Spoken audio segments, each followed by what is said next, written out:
അല്ലാഹു അക്ബർ എന്ന ദിക്റിൻ്റെ പ്രതിഫലത്തിനെക്കുറിച്ചാണ് പറയുന്നത്. നബി സല്ലല്ലാഹു അലൈഹി വസല്ലം തങ്ങൾ പറയാണ്, വത്തക്ബീറു, അല്ലാഹു അക്ബർ എന്ന തക്ബീർ, യംലഉ മാ ബൈനസ്സമാഇ വൽ അർദി, ആകാശഭൂമികളെ അതിൻ്റെ പ്രതിഫലം നിറക്കുന്നതാണ് എന്ന്. അഥവാ അല്ലാഹു അക്ബർ എന്ന ദിക്റിന് വലിയ പ്രതിഫലം അല്ലാഹു തആല നൽകും എന്നാണ് നബി സല്ലല്ലാഹു അലൈഹി വസല്ലം തങ്ങൾ നമ്മളെ പഠിപ്പിക്കുന്നത്. അപ്പോൾ വലിയ പ്രതിഫലമുള്ള ദിക്റാണിത്, അല്ലാഹു അക്ബർ എന്ന ദിക്ർ. മാത്രമല്ല നബി സല്ലല്ലാഹു അലൈഹി വസല്ലം തങ്ങൾ പഠിപ്പിച്ചിട്ടുണ്ട്, അല്ലാഹുവിന് ഇഷ്ടമുള്ള 4 വചനങ്ങളിൽ പെട്ടതാണ് അല്ലാഹു അക്ബർ എന്ന് പറയുന്ന ദിക്ർ.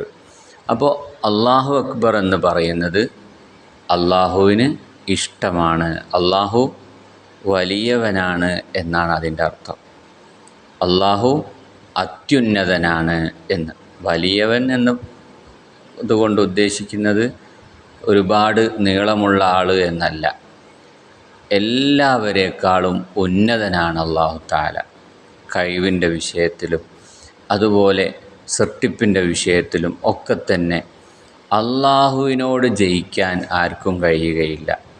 അല്ലാഹു വലിയവനാണ്, അല്ലാഹു അത്യുന്നതനാണ്, ഏറ്റവും വലിയവനാണ് അല്ലാഹു സുബ്ഹാനഹു വ തആല. അല്ലാഹുവിൻ്റെ കഴിവ് സൃഷ്ടിക്കുന്നതിലും അല്ലാതെയൊക്കെ തന്നെയുള്ള എല്ലാ രൂപത്തിലുള്ള കഴിവും അത് മറ്റാർക്കും ഇല്ല, അല്ലാഹുവിന് മാത്രമാണ് അതുള്ളത്. അപ്പോൾ അത്യുന്നതനാണ് അല്ലാഹു തആല. നമ്മൾ അല്ലാഹു അക്ബർ എന്ന് പറയുമ്പോൾ തെറ്റിപ്പോവാൻ പാടില്ല, അല്ലാഹു വക്ബർ എന്ന് ചൊല്ലിപ്പോവാൻ പാടില്ല, അല്ലാഹു അക്ബറാണ്. അപ്പോൾ അത് തെറ്റാതെ നമ്മൾ പറയണം, അല്ലാഹു അക്ബർ, അല്ലാഹു അക്ബർ എന്ന് തന്നെ നമ്മൾ പറയണം. മാത്രമല്ല ഒരിക്കൽ നബി സല്ലല്ലാഹു അലൈഹി വസല്ലം തങ്ങൾ പറഞ്ഞു, അല്ലാഹു അക്ബറിൻ്റെ പ്രതിഫലം അഅ്ളമു മിൻ ഉഹദിൻ, ഉഹദ് മലയേക്കാൾ വലിയ പ്രതിഫലം അല്ലാഹു അക്ബർ എന്ന ദിക്റിനുണ്ട് എന്ന് നബി സല്ലല്ലാഹു അലൈഹി വസല്ലം തങ്ങൾ പറയുന്നുണ്ട്. മാത്രമല്ല നിങ്ങൾ ആലോചിച്ച് നോക്കൂ, നമ്മൾ ജനിച്ചപ്പോൾ, ഈ ഭൂമി ലോകത്തേക്ക് ജനിച്ചപ്പോൾ നമ്മൾ ആദ്യമായി കേട്ട വചനം ഏതാണ്? അല്ലാഹു അക്ബർ എന്നാണ്. അഥവാ നമുക്ക് ഒരാൾ ജനിച്ച ഉടനെ ബാങ്ക് കൊടുക്കും, വലത് ചെവിയിൽ ബാങ്ക് കൊടുക്കുമ്പോൾ അല്ലാഹു അക്ബർ എന്നാണ് അവരാദ്യമായിട്ട് പറയുന്നത്. അപ്പോൾ നമ്മൾ ആദ്യമായി കേട്ട വചനവും ഏതാണ്? അല്ലാഹു അക്ബർ എന്നുള്ളതാണ്. മാത്രമല്ല നമ്മൾ നിസ്കരിക്കാൻ വേണ്ടി തക്ബീർ കെട്ടുമ്പോൾ ആദ്യമായിട്ട് പറയുന്നത് അല്ലാഹു അക്ബർ എന്ന് പറഞ്ഞാണ് നമ്മൾ നിസ്കാരത്തിൽ കൈകെട്ടുന്നത്. അതുപോലെ നമ്മൾ പോക്കുവരവുകളിൽ അഥവാ നമ്മൾ റുക്കൂയിലേക്ക് പോകുമ്പോൾ അല്ലാഹു അക്ബർ എന്ന് ചൊല്ലുന്നുണ്ട്. അതുപോലെ സുജൂദിലേക്ക് പോകുമ്പോൾ അല്ലാഹു അക്ബർ എന്ന് ചൊല്ലുന്നുണ്ട്. സുജൂദിൽ നിന്ന് ഉയരുമ്പോൾ അല്ലാഹു അക്ബർ. ഇങ്ങനെ നമ്മൾ നിസ്കാരത്തിലും അല്ലാഹു അക്ബർ പറയുന്നുണ്ട്. മാത്രമല്ല ബാങ്ക് കൊടുക്കുന്ന സമയത്തും ഇഖാമത്തിലൊക്കെ നമ്മൾ അല്ലാഹു അക്ബർ എന്ന ദിക്ർ, ആ വചനം നമ്മൾ കേൾക്കുന്നുണ്ട് എന്നുള്ളത് നമ്മൾ മനസ്സിലാക്കേണ്ടതാണ്. മാത്രമല്ല ബലി പെരുന്നാളിനും ചെറിയ പെരുന്നാളിനും വലിയ പെരുന്നാളിനൊക്കെ നമ്മൾ തക്ബീറുകൾ കേൾക്കുകയാണ്. അല്ലാഹു അക്ബർ എന്ന ആ വചനം, അല്ലാഹു അത്യുന്നതനാണ് എന്ന ആ വചനം നമ്മൾ കേൾക്കുന്നുണ്ട്. മാത്രമല്ല മൃഗത്തിനെ അറുക്കുമ്പോൾ നമ്മൾ അല്ലാഹു അക്ബർ എന്ന് ചൊല്ലുന്നുണ്ട്. അതുപോലെ ബലിമൃഗത്തിനെ അറുക്കുമ്പോൾ അല്ലാഹു അക്ബർ എന്ന് തക്ബീർ ചൊല്ലുന്നുണ്ട്. ഇങ്ങനെ ബലിമൃഗത്തിനെ കാണുന്ന സമയത്ത് നമ്മൾ അല്ലാഹു അക്ബർ ചൊല്ലുന്നുണ്ട്. ഇങ്ങനെ സന്തോഷമുള്ള സമയത്തും സന്തോഷമുള്ള കാര്യങ്ങൾ കേൾക്കുമ്പോൾ തക്ബീർ ചൊല്ലുന്നുണ്ട്. നബി സല്ലല്ലാഹു അലൈഹി വസല്ലം തങ്ങൾ സന്തോഷ വാർത്തകൾ